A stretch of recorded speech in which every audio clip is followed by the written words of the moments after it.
Mastery of Destiny by James Allen. Published in 1909. Fourth chapter, Training of the Will. Without strength of mind, nothing worthy of accomplishment can be done, and the cultivation of that steadfastness and stability of character which is commonly called willpower is one of the foremost duties of man, for its possession is essentially necessary both to his temporal and eternal well-being.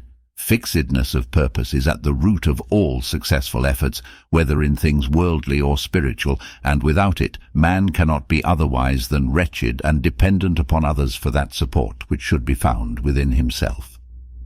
The mystery which has been thrown around the subject of cultivation of the will by those who advertise to sell occult advice on the matter for so many dollars should be avoided and dispelled, for nothing could be further removed from secrecy and mystery than the practical methods by which alone strength of will can be developed. The true path of will cultivation is only to be found in the common everyday life of the individual, and so obvious and simple is it that the majority, looking for something complicated and mysterious, pass it by unnoticed. A little logical thought will soon convince a man that he cannot be both weak and strong at the same time, that he cannot develop a stronger will while remaining a slave to weak indulgences, and that, therefore, the direct and only way to that greater strength is to assail and conquer his weaknesses. All the means for the cultivation of the will are already at hand in the mind and life of the individual.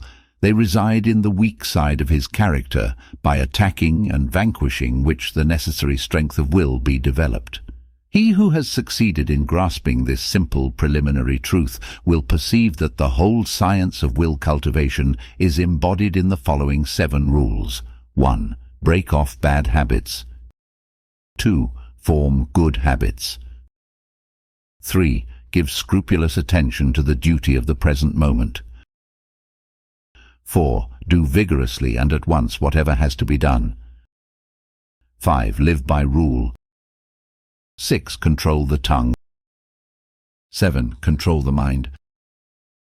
Anyone who earnestly meditates upon and diligently practices the above rules will not fail to develop that purity of purpose and power of will which will enable him to successfully cope with every difficulty and pass triumphantly through every emergency.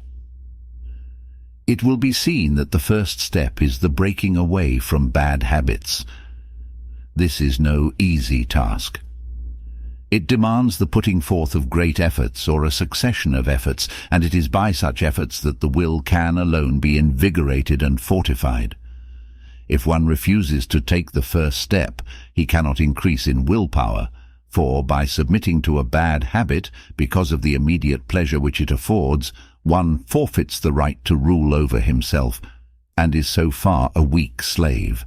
He who thus avoids self-discipline and looks about for some occult secrets for gaining willpower at the expenditure of little or no effort on his part is deluding himself, and is weakening the willpower which he already possesses.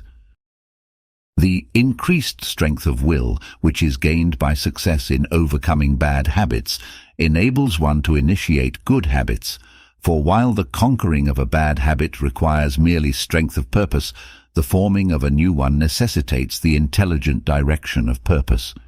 To do this, a man must be mentally active and energetic, and must keep a constant watch upon himself. As a man succeeds in perfecting himself in the second rule, it will not be very difficult for him to observe the third, that of giving scrupulous attention to the duty of the present moment. Thoroughness is a step in the development of the will which cannot be passed over.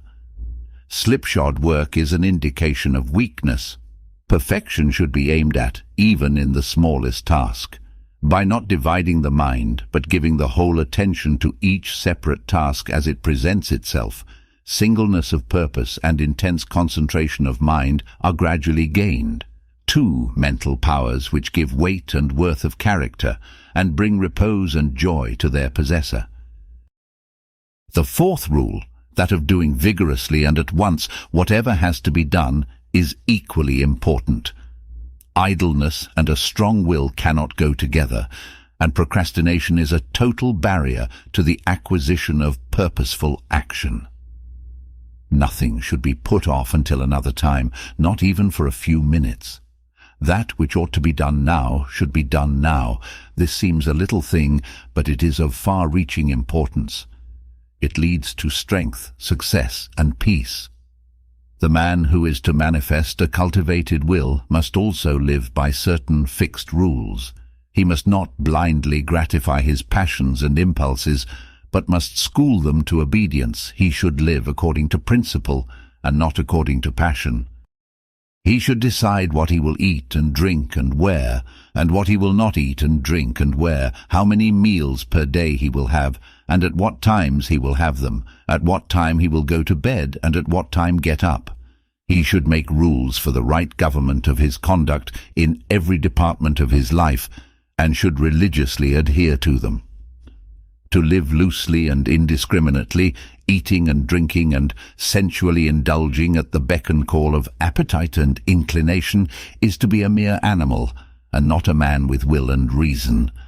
The beast in man must be scourged and disciplined and brought into subjection, and this can only be done by training the mind and life on certain fixed rules of right conduct. The saint attains to holiness by not violating his vows, and the man who lives according to good and fixed rules is strong to accomplish his purpose. The sixth rule, that of controlling the tongue, must be practiced until one has perfect command of his speech, so that he utters nothing in peevishness, anger, irritability, or with evil intent. The man of strong will does not allow his tongue to run thoughtlessly and without check. All these 6 rules, if faithfully practiced, will lead up to the 7th, which is the most important of them all, namely rightly controlling the mind.